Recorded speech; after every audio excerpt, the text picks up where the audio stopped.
All right, D&D enthusiasts, you are ready to run your first adventure as the DM. And with that, I want to give you both a physical setup and a couple of points to keep in mind in running your first adventure. Because being a DM, it can be, it's very rewarding, but at the same time, it can be very overwhelming. Because here you are, responsible for running the game, interpreting all the rules, enforcing the rules in a good way, and additionally making sure, in my opinion, that every player has an equal chance not only to contribute to the game and unlock the story, but to have a good time.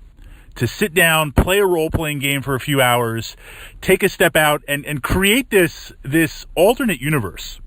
This alternate universe that we're going to play in.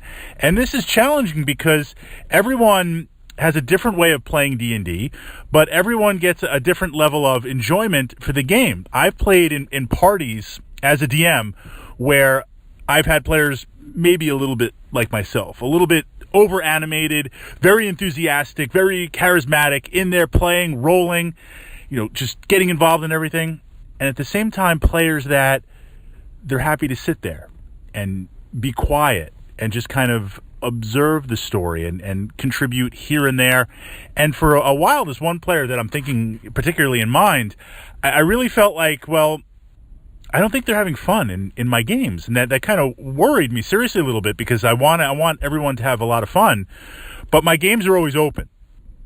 And by that, anyone can sit down, anyone can play. We play at comic shops and game shops, things like that. Everyone is welcome at my table, even if you're just in town and it's like, hey, we're going to play this one time, roll up a character and let's go.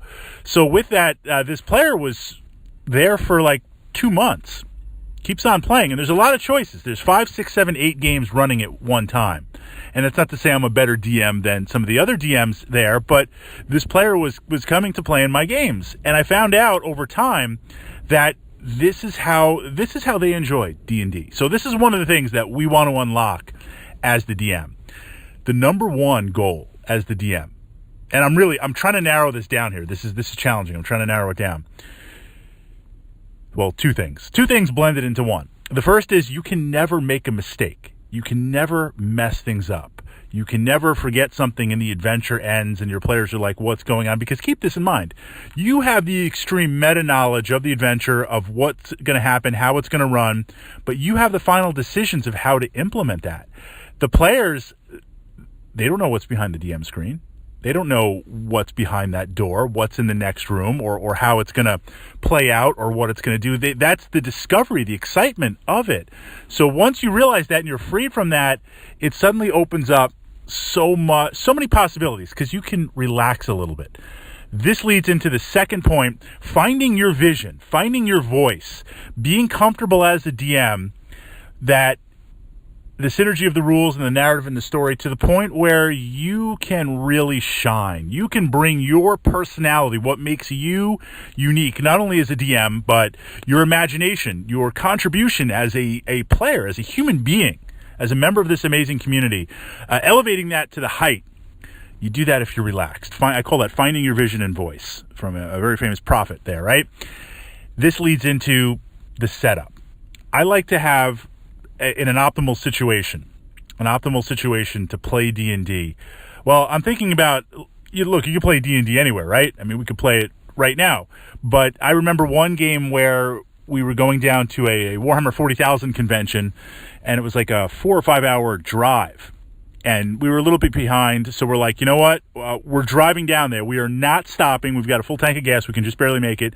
There are no stops. So, bring your snacks, bring your entertainment, and we're doing it. We loaded everyone in the car. I mean, and plus we had all of our Warhammer 40,000 armies and all of our stuff. Literally, like, I knew Jaquan was in the back seat somewhere because he got in the car, but I haven't seen him for like 2 hours, and he's somewhere back in there. So we decided to play D&D, and we're like, I don't know, someone has the dice and they're like handling the rolling and I'm the DM and kind of back and forth, and I'm trying to keep stats in my mind and stuff.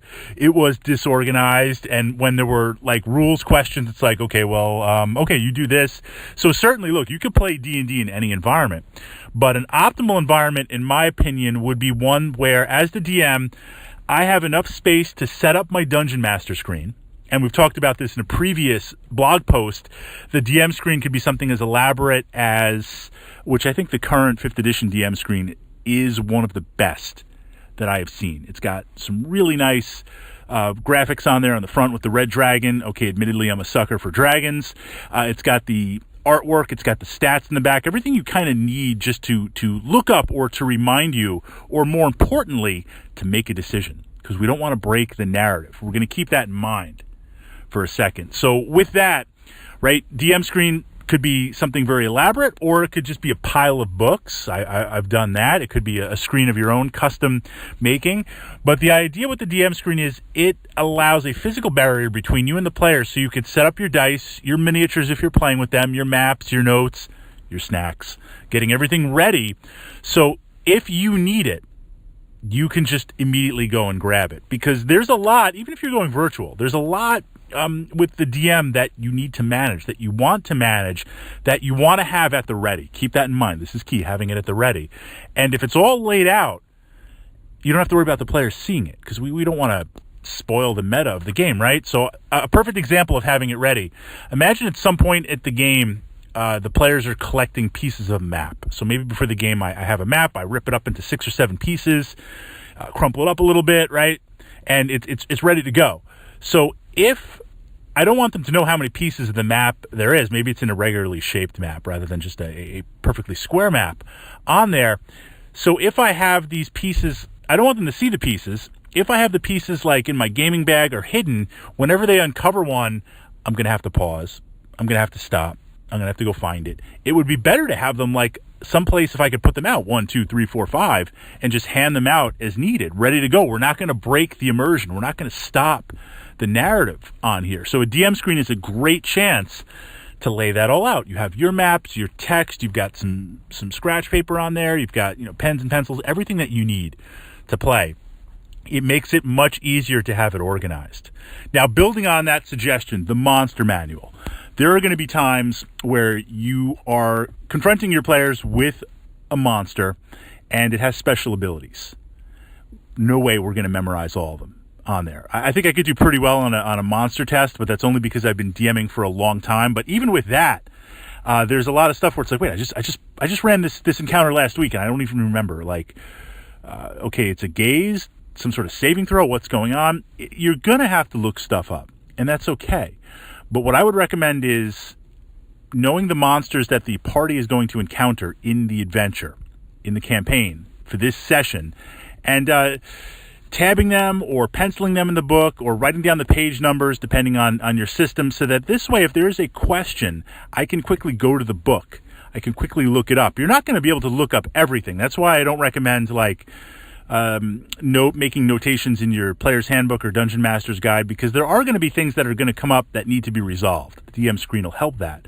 But monsters are always specific because they're going to have these little abilities and powers and movement and what can they do, and kind of figuring all that out. It helps to have that ready to go. That is the recommendation. Those are the recommendations, I think, to help you on your very, very first adventure. And I'm going to lead with, you can't make a mistake. The players don't know what the adventure is going to be. Once you kind of become a little bit more comfortable, a little bit more relaxed with that, you can always bend the story as needed to accommodate it.